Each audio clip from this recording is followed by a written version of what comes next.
तर मुख्यमंत्री देवेंद्र फडणवीस यांनी वित्त विभागाची सूत्र हाती घेताच लाडकी बहीण सारख्या योजनांमुळे तिजोरीवरती पडणारा ताण लक्षात घेऊन काटकसरीचं धोरण स्वीकारण्याचे आदेश प्रशासनाला दिले। सरकारच्या विविध विभागात होणाऱ्या मनमानी खरेदीला चाप लावण्यात आलेला आहे।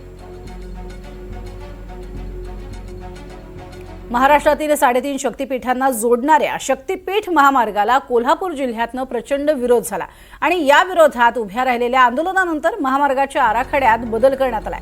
सिंधुदुर्ग, कोल्हापूर, धाराशिव, नांदेडमध्ये प्रस्तावित महामार्गात बदल केलाय आणि आता हा महामार्ग सातारा जिल्ह्यातनं जाणार आहे। त्यामुळे या महामार्गाच्या खर्चात तब्बल 15,000 कोटींची वाढ झाली आहे आणि प्रकल्पाचा खर्च हा 86,000 कोटींवरनं 1,01,000 कोटींवर गेलाय।